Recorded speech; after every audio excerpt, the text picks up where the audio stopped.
Bonjour à tous, chers amis bibliothécaires, j'espère que vous allez bien. Aujourd'hui, nous allons évoquer un incident inexpliqué, de nature assez grave, puisque celui-ci aurait pu déclencher une guerre nucléaire en plein milieu de l'époque de la guerre froide. Aujourd'hui, je vais vous parler d'un des cas les plus troublants d'observation d'OVNI que l'on a appelé l'incident de Laken Heath.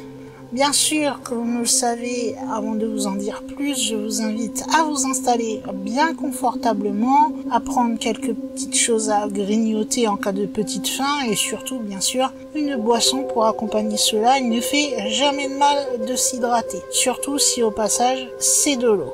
Sinon, pour les habitués au podcast, eh bien, faites ce que vous avez l'habitude de faire. Pour moi, le principal, c'est que vous soyez installés comme vous le sentiez. Et si c'est le cas, nous allons pouvoir commencer la vidéo.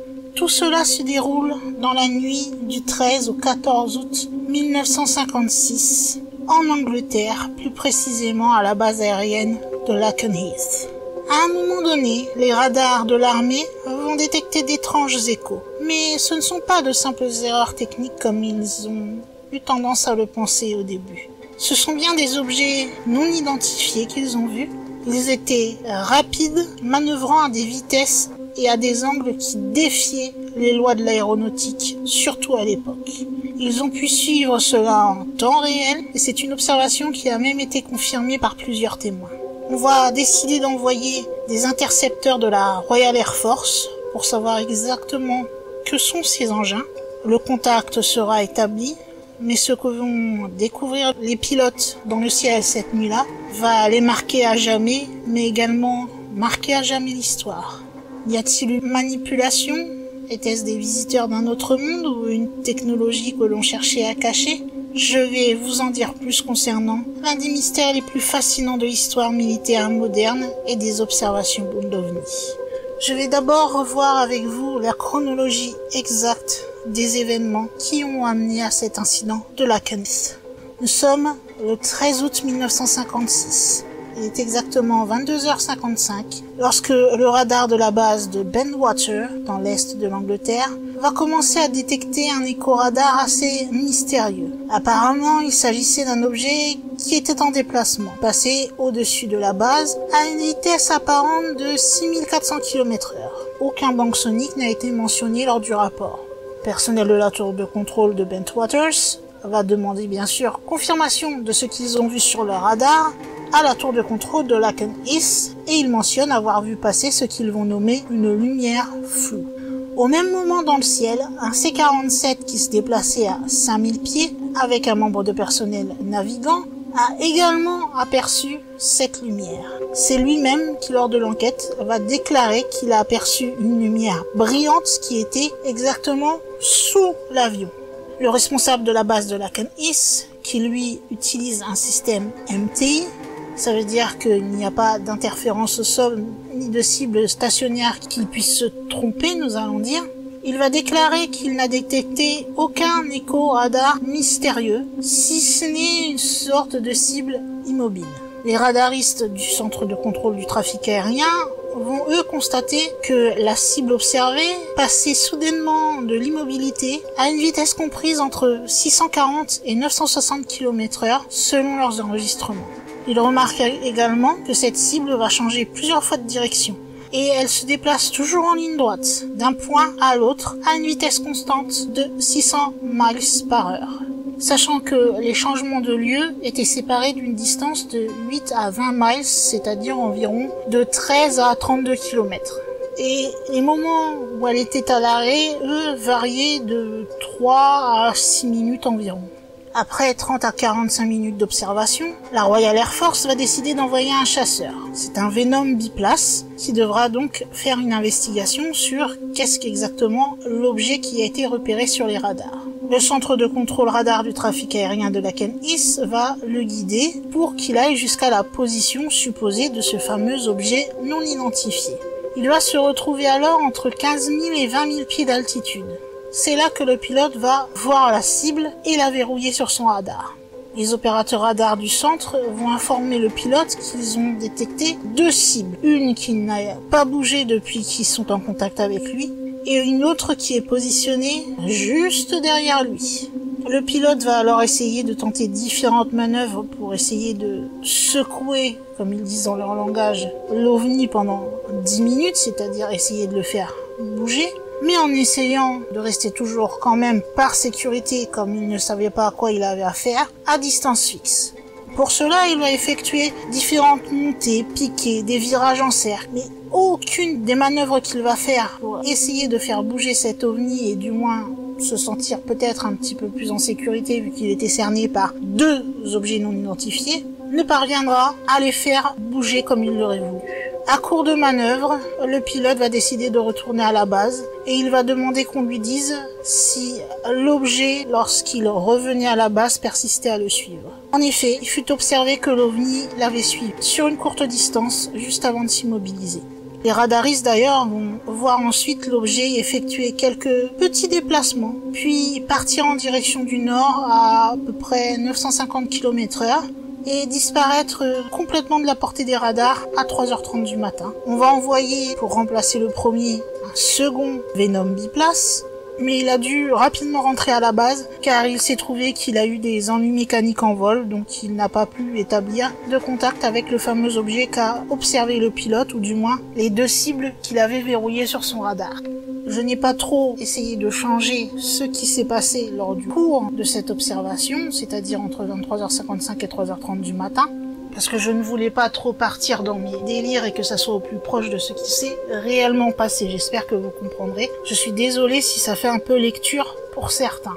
J'ai trouvé, par rapport à ce qui s'est passé cette nuit-là, un témoignage de quelqu'un qui travaillait à l'USAF, c'est-à-dire qu'il était contrôleur à la circulation aérienne. Là également, ça va faire un peu lecture puisque je vais vous lire son témoignage, donc je m'en excuse d'avance. Voici ce qu'il nous dit sur cette fameuse nuit et cette observation. J'ai pris ma retraite après 20 ans de service en tant que contrôleur de la circulation aérienne à l'USAF et tout au long de mon travail et avec l'utilisation des radars au cours des 16 dernières années pour s'occuper du trafic aérien. Je ne vais pas prendre la peine de vous énumérer les types et les lieux, bien que je pourrais vous fournir tout cela si c'était nécessaire. Ce que je peux vous dire, c'est qu'en 1956, j'étais en service en tant que Watch Supervisor dans le contrôle du trafic aérien Radar Centre. C'était un poste que je devais occuper de 17h à minuit. À ce moment-là, j'avais 4 ou 5 autres contrôleurs à mon service. J'étais bien sûr assis à la place du superviseur service de coordination lorsque j'ai reçu un appel sur ma ligne directe. Enfin, au final, je ne savais pas quelle ligne c'était. Quoi qu'il en soit, c'était un opérateur radar qui m'a demandé si nous avions des cibles sur nos champs voyageant à peu près 4000 miles par heure. Ils m'ont dit qu'ils avaient trouvé une cible sur leur radar qui passait d'un point de 30 à 40 miles à l'est jusqu'à un point de 40 miles à l'ouest.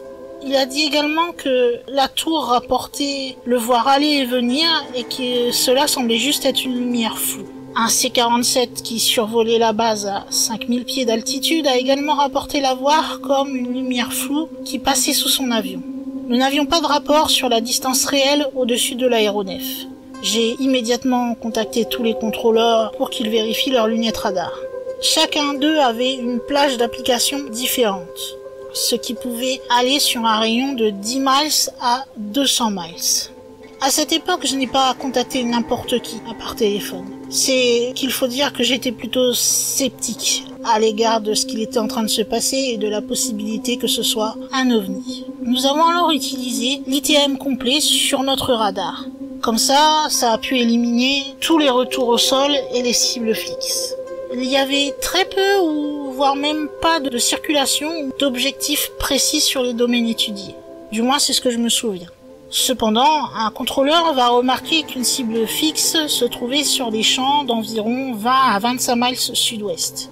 C'était assez inhabituel car une cible stationnaire aurait dû normalement être éliminée à moins que celle-ci ne se déplace et ne soit repérée par nos radars à une vitesse d'au moins 40 à 45 nœuds. Et pourtant, nous ne détections aucun mouvement sur cette cible. Nous avons regardé l'objectif sur les différents domaines, et cela pendant plusieurs minutes. Puis j'ai appelé une unité. Je voulais savoir s'ils avaient vu l'objectif sur leur champ d'application. Ils ont confirmé que l'objectif était bien sur la même portée dans la zone géographique sur leur lieu d'implantation. Alors que nous regardions cette cible stationnaire, elle a commencé à se déplacer à une vitesse de 400-600 miles par heure dans une direction nord-nord-est, jusqu'à ce qu'elle atteigne un point situé à environ 20 miles au nord-ouest. Et là ça a été coupé, nous ne savons pas le lieu précis. Il n'y avait pas de démarrage lent ou d'une sorte d'accumulation pour qu'elle prenne une certaine vitesse. La vitesse de la cible était constante. Puis il a commencé à bouger très rapidement jusqu'à ce qu'il s'arrête de nouveau. À ce moment-là, j'ai appelé et j'ai rapporté tous les faits observés.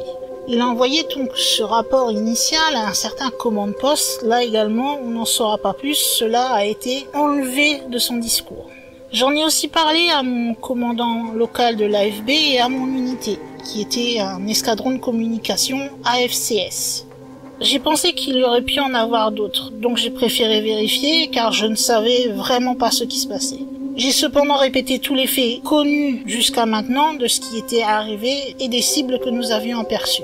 On a continué à faire ce rapport détaillé sur les mouvements et l'emplacement de la cible à chaque fois qu'elle s'arrêtait puis se remettait à bouger. L'objectif, c'est-à-dire notre cible, s'est déplacé plusieurs fois.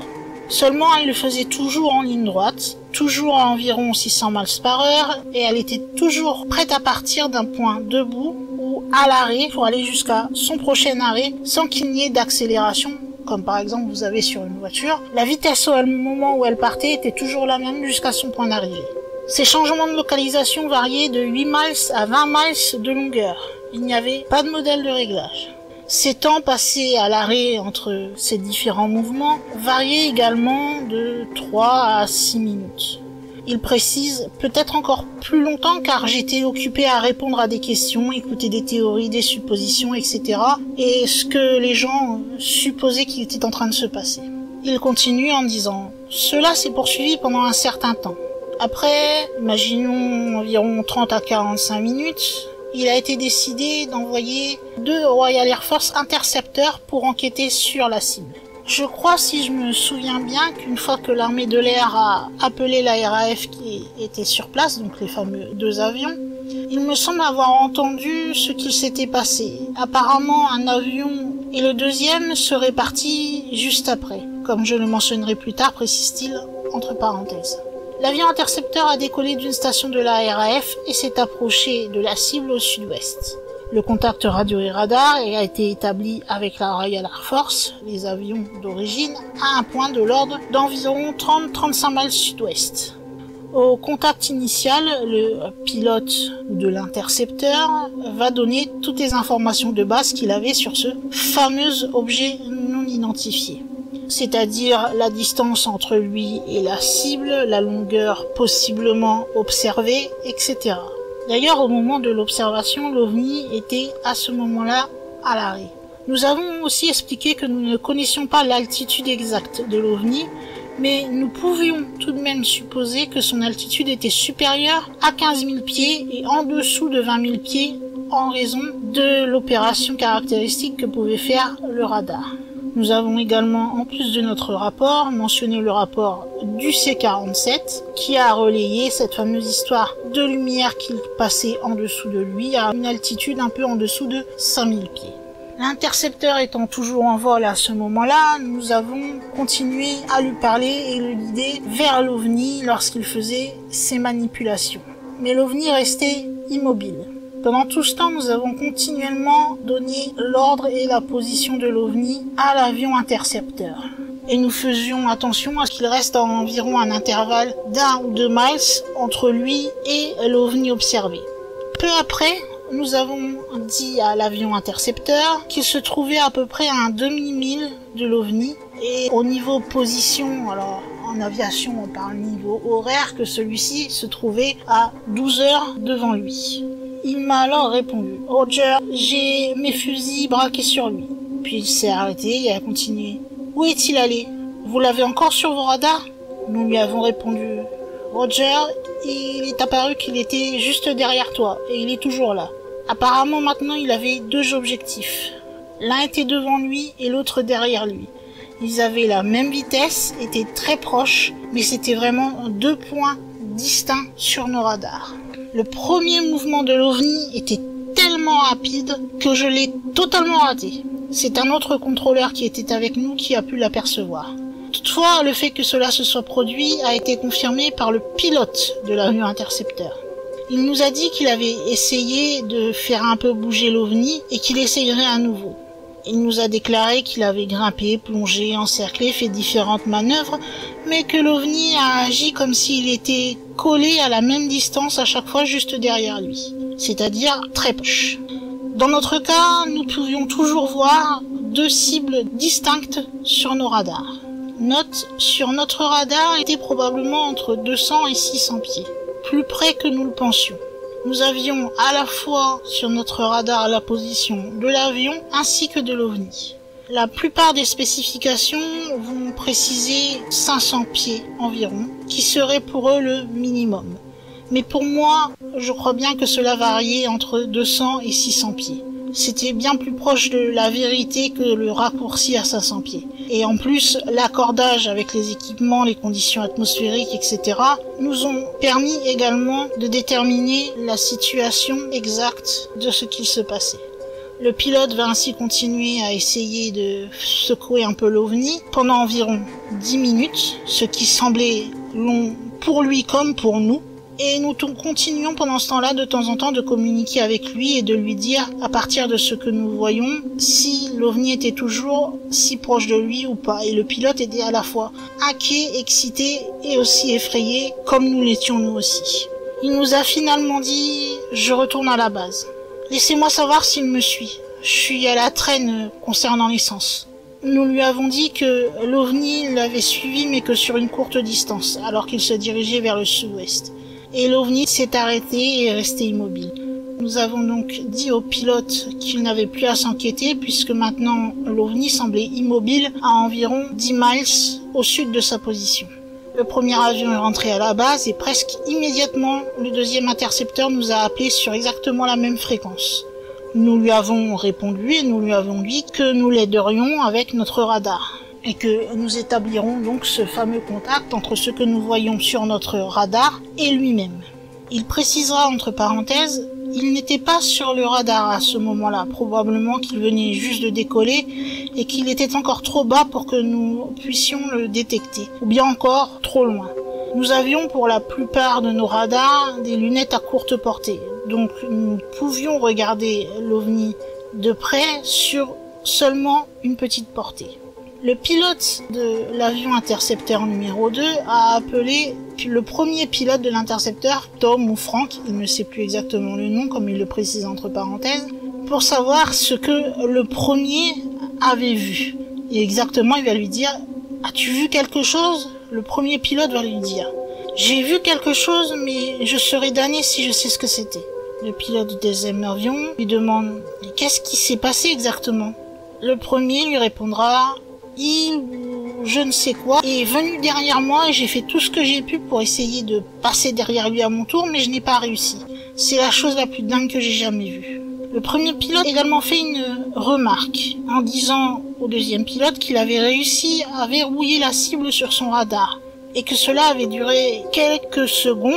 Donc s'il avait pu voir sur son radar dans l'avion cette fameuse cible, c'est que le quelque chose qui était devant lui et qu'il ne savait pas qu'est-ce que cela pouvait être était bien quelque chose de solide. Le premier pilote basculera ensuite sur une autre fréquence. Après l'échange entre les deux pilotes, nous avons pu parler avec le deuxième pilote et lui donner l'emplacement d'OVNI. Et nous lui avons appris que nous ne le voyons toujours pas sur notre radar, mais que nous ne nous inquiétons pas, que nous allons probablement le voir d'un moment à un autre. Il a alors retardé sa réponse pendant quelques secondes, puis il nous a finalement dit, là ça a été coupé, c'est juste précisé entre parenthèses, indicatif d'appel de l'avion, d'identification. Donc le deuxième pilote aurait dit « Je retourne à la base, le moteur est en panne ». Puis il a quitté notre fréquence.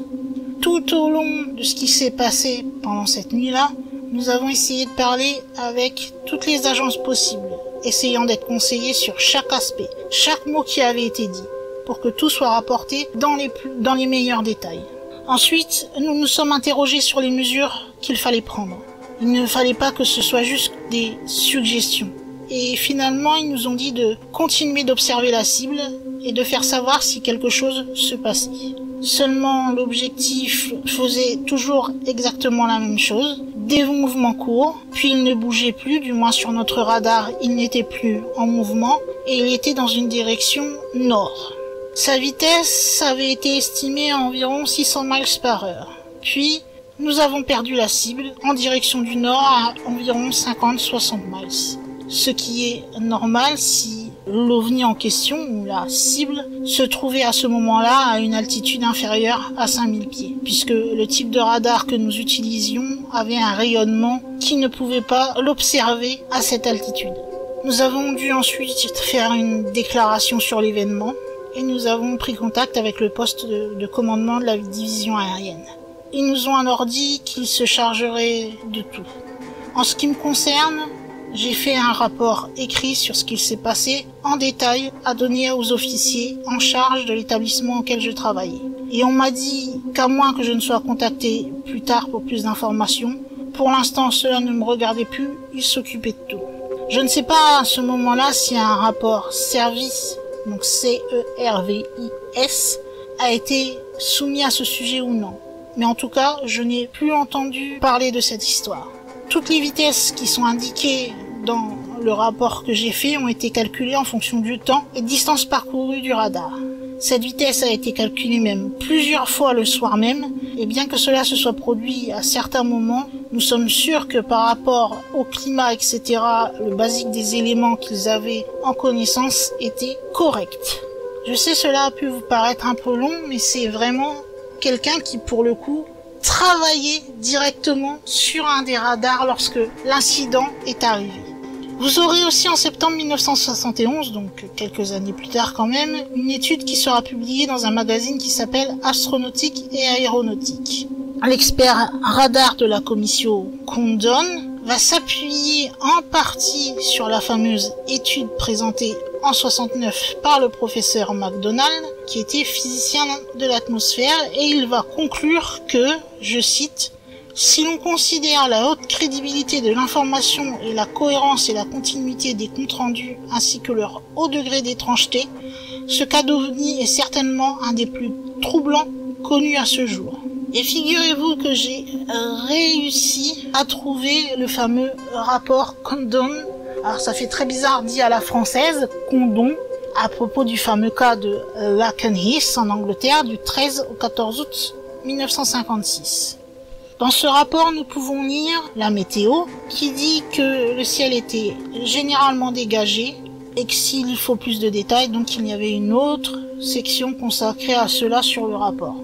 Il est également précisé que la probabilité d'une propagation anormale de signaux du radar a pu avoir été la cause de ce qui a pu se passer, mais que cela reste quand même très faible.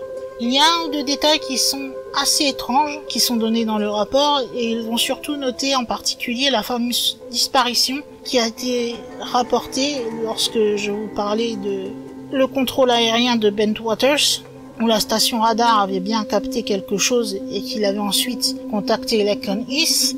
Seulement, lorsque le fameux OVNI en question est passé au-dessus de la station de radar de Bentwaters, c'est comme s'il avait disparu des radars afin de réapparaître plus tard. Ils nous disent qu'il faut aussi mentionner le rapport du contrôleur de Lakenheath, selon lequel il y aurait eu peu voire pas de trafic de mouvement de la cible sur le radar, ce qui n'est pas du tout caractéristique de certains cas explicables. Ils ajoutent également que le comportement de la cible près de Lakenheath était apparemment de façon continue et facile à suivre, c'est-à-dire qu'elle faisait à peu près à chaque fois la même chose. En ce qui concerne la fameuse filature faite par le pilote de la Royal Air Force, cela semble indiquer qu'il y a eu une possible image fantôme, mais ceci ne serait pas en accord avec le possible OVNI qui a cessé de suivre le jet, alors que celui-ci était en train de revenir à la base. Ils sont aussi bien conscients que les opérateurs des radars prenaient soin de calculer la vitesse de l'OVNI, les distances et les périodes écoulées. Ainsi, ils savent que les vitesses qui ont été rapportées sont cohérentes de bout en bout entre les différents épisodes de mouvement et de mouvement stationnaire, si l'on peut appeler ça comme ça. Et cela serait, selon le rapport, assez conforme aux réflexions des couches atmosphériques. Cependant, là où ça ne va pas, c'est qu'il y a différentes directions et là, ça ne correspond plus. Donc c'est encore une nouvelle chose qui est étrange, qui est apparue sur le rapport. En ce qui concerne le mirage visuel de Bentwaters, cela semble exclu en raison des observations au sol et aéroportées combinées, c'est-à-dire ceux qu'ils ont observés sur le radar, plus le C-47 qui a vu cette fameuse lumière passer sous l'appareil. Il a été proposé que cette fameuse lumière aurait pu être des météores. Mais selon le rapport, ce n'étaient pas des météores, puisque les observateurs qui ont chacun rendu leur rapport à la commission, donc pour dire ce qu'ils avaient vécu, normalement étaient capables de faire la différence entre ce qu'était un ovni et une météore. Et aucun d'entre eux n'a évoqué la possibilité que ce soit des météores, mais c'était bien quelque chose dont ils ne savaient pas l'origine. En résumé, le rapport dit que c'est le cas le plus embarrassant et le plus extraordinaire dans les dossiers radar visuels. Le comportement raisonnable et intelligent qui apparaît lorsque on regarde cette étude de l'OVNI suggère qu'il y a un dispositif mécanique d'origine inconnue qui pourrait ainsi expliquer cette observation. Cependant, ils admettent qu'en raison de la faillibilité inévitable des témoins, des explications plus conventionnelles concernant ce rapport ne peuvent pas entièrement non plus être éliminées. Là, c'est vraiment un résumé du rapport. Normalement, le rapport est beaucoup plus long, je vous l'épargne. Selon la conclusion officielle, la commission qui s'est réunie et qui a vérifié donc avec ce fameux rapport Condon les différents rapports des 2 tours de contrôle, des témoins, etc., ils disent que tout cela, le rapport effectué par la commission Condon, est vraiment en conformité avec le fameux projet Blue Book à l'époque de l'USAF. Et ce rapport conclut que pour ce cas, je cite, « Même si bien entendu on ne saurait écarter des explications classiques ou naturelles, la probabilité de celle-ci semble faible dans le présent cas. Et la probabilité qu'au moins un véritable ovni soit impliqué apparaît assez élevée. » Donc selon eux, il y a bien plus de choses étranges que de choses explicables. Et il se peut que le pilote, l'avion et les radars, en l'occurrence, puisqu'il y avait 2 tours de contrôle qui ont capté cette cible étrange, auraient bien eu affaire à un objet volant non identifié. Cela n'empêche que malgré cette conclusion qui est totalement officielle, il y a des réactions qui restent sceptiques. Vous me direz, c'est un peu à chaque fois la même chose. Et c'est notamment l'ufosceptique dont je vous ai déjà parlé, Philippe Klass, qui est rédacteur de la revue Aviation Week and Space Technology et qui est aussi membre de la cellule Phénomène OVNI du Committee for Skeptical Inquiry, va se plonger sur ce fameux cas de Lakenheath et il va proposer plusieurs explications possibles selon lui dans ce cas. La première, la plus simple selon lui, c'est que le radar donc de la tour de contrôle pouvait ne pas fonctionner correctement. Toujours selon lui, dans certaines conditions atmosphériques, que l'on appelle en anglais anomalous propagation, donc des anomalies de propagation, il se peut que des radars peuvent détecter de simples nuages. Il va même jusqu'à interroger des opérateurs radars qui travaillent sur les stations donc de Bentwaters et Lakenheath, et ils vont lui confirmer que des anomalies de propagation étaient assez courantes. Il ajoutera aussi le fait que d'autres radars, par exemple ceux de Sculthorpe et London Airport, eux n'ont pas détecté d'objets, ce qui va dans le sens de l'hypothèse que à ce moment-là, il n'y avait rien dans le ciel à part peut-être quelques météores. Et il se trouve en effet que selon ses recherches, il y avait bien de petites météores dans le ciel ce soir-là, car ça a été confirmé par d'autres témoins qui ont pu les apercevoir cette nuit-là. Il précise que cette période de l'été est celle de la chute d'étoiles filantes vers la région des Perséides. Donc pour lui, cette fameuse chute de météore peut à la fois expliquer certaines des détections radar et les fameuses lumières qui auraient été vues par les témoins. Il ajoute que différents travaux ont pu démontrer que les témoins ne savaient pas décrire vraiment de manière exacte le déplacement de météores. Un témoin peut avoir l'impression subjective que l'objet s'arrête ou témoigner par la suite qu'il est allé dans une autre direction que celle dans laquelle il est réellement allé.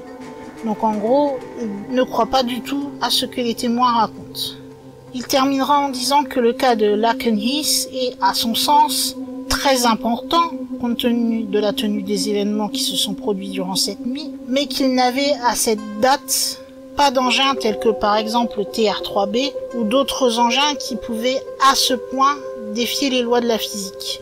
Les faits observés ont lieu environ 10 ans après la Seconde Guerre mondiale ainsi que l'affaire Roswell, donc il se plaît à supposer que ça soit encore également peut-être, je dis bien peut-être, car ce ne sont que ses affirmations à lui, que l'armée des États-Unis se soit servie du vaisseau récupéré à Roswell dans le Nouveau-Mexique pour essayer de faire de nouveaux prototypes et que possiblement ce soit ceux-là qui auraient été observés lors du fameux incident de Lakenheath.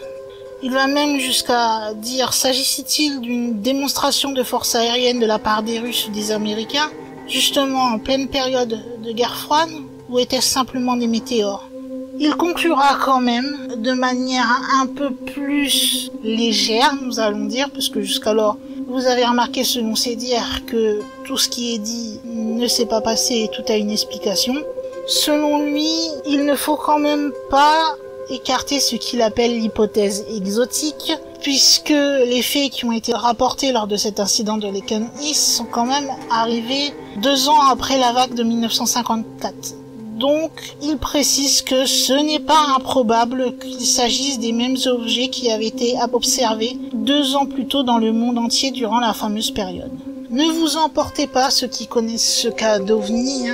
Généralement, quand il y a contradiction, nous avons droit à Philip Klass, c'est souvent lui qui vient et qui veut démonter pièce par pièce ce qui a été supposé, ce qui dans un sens peut être bien et bénéfique, mais qui dans ce cas, moi, a tendance plutôt à m'énerver puisque il a tendance à zapper beaucoup de choses pour aller juste dans ce qu'il veut dire. Et pour moi, ce n'est pas vraiment une bonne approche si tu veux vraiment comprendre ce qu'il s'est passé. Mais après, cela reste mon avis.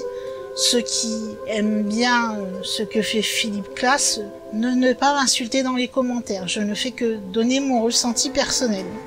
En conclusion de tout cela, je n'ai pas pu beaucoup, vous l'avez vu, partir à droite et à gauche, puisque c'était surtout des rapports écrits et que je n'ai pas vraiment voulu, je pense que vous le comprenez, changer la façon de raconter des personnes, que ce soit sur le rapport ou sur le témoignage, sur le rapport des événements. C'est des choses que je peux pas, essayer de refaire ma phrase à ma façon. Ça vient pas de moi, donc je suis obligé un minimum de vous dire quand même ce qui a été écrit pour que ce soit le plus légitime possible par rapport à la réalité. En tout cas, tout ce que nous pouvons dire, c'est que l'incident de Lakenheath, même si on a toujours ce Philip Klass, et c'est le seul que j'ai trouvé à faire des propositions qui pourraient expliquer ce qui s'est passé, cela n'empêche que ce ne sont que des suppositions et que 70 ans plus tard, ça reste l'un des cas d'OVNI qui reste le plus intriguant et le plus documenté. Comme vous l'avez vu, ce que je vous ai dit n'est qu'une partie, sinon la vidéo sera encore beaucoup plus longue. Et elle est surtout aussi très documentée dans l'historique militaire.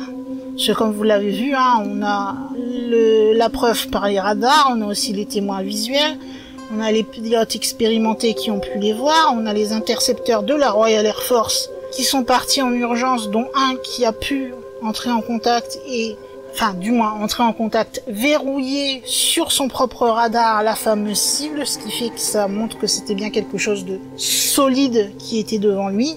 Donc tout semble indiquer qu'il s'est passé quelque chose d'extraordinaire cette nuit-là.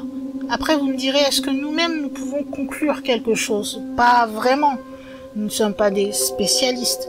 Après nous pouvons juste, comme l'a fait Philip Klass, faire des hypothèses. Peut-être que c'était bien OVNI, peut-être que même si ça semble un peu étrange par rapport à tous les détails qui sont liés aux uns aux autres, que cela soit une erreur technique, ou peut-être, comme il le pense, en effet, puisqu'il y a une supposition du cas Roswell déjà là-dessus, que là encore, nous avions une histoire de test secret d'un prototype qui n'a peut-être pas encore vu le jour, ou qui ne verra jamais le jour, je ne sais pas.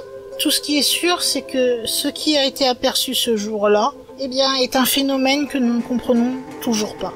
L'armée en elle-même n'a jamais pu fournir d'explications satisfaisantes, et peut-être même que tout ce silence et ce flou sont aussi quelque chose qui rajoute, on va dire, pour faire que cet incident reste aussi fascinant à l'heure actuelle. Je ne suis pas qualifiée en matière d'OVNI, donc je ne peux pas dire moi non plus ce qu'il s'est passé. Au vu de ce que je vous ai expliqué, en effet, je trouve cela étrange et l'explication de Philippe Klass ne me convainc pas énormément, comme vous l'aurez compris.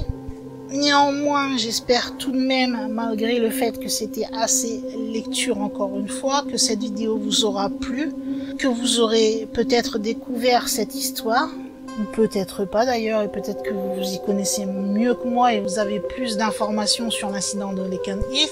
En tout cas, comme je vous ai dit, moi j'ai essayé de faire un peu plus court, parce que sinon on pouvait faire une très très longue vidéo, et je pense pour vous comme pour moi que ce n'aurait pas été agréable de ne faire que de la lecture sur lecture des rapports et des témoignages qui ont été faits ce jour-là. En tout cas, si cette vidéo vous a plu, vous savez que vous pouvez me laisser un petit commentaire et me donner justement votre avis, que ce soit sur la vidéo, ou si vous avez aussi vous une hypothèse sur ce qui s'est passé ce jour-là, ou bien peut-être pour préciser des détails que j'aurais omis dans la vidéo, ce qui reste possible. Encore une fois, tant que cela reste dans le respect, cela me va pleinement. En plus, si votre commentaire est bien tourné et bien expliqué, il y a de grandes chances que je le mette en top commentaire pour que tout le monde puisse le voir. Si vous avez aimé cette vidéo, vous savez également que vous pouvez liker celle-ci ou me mettre un petit pouce en l'air comme certains disent. Et si ce n'est pas encore fait et que vous aimez ce genre de vidéos sur l'étrange, l'inexpliqué, eh bien, vous pouvez aussi vous abonner en cliquant sur le petit bouton rouge qui se trouve sous la vidéo. Encore une fois, je le répète souvent, c'est totalement gratuit et en plus, vous me faites plaisir. Donc, que demander de mieux? Et si vous êtes abonné, vous savez que vous pouvez activer la cloche si vous voulez ne rater aucune des vidéos paranormales que je pourrai poster sur la chaîne. Encore une fois, c'est tous les mercredis à 15 h. En tout cas, comme vous l'aurez compris, nous allons pouvoir refermer le livre concernant les ovnis et cet incident de Laken Heath et ranger celui-ci dans la rangée qui lui est consacrée dans notre bibliothèque.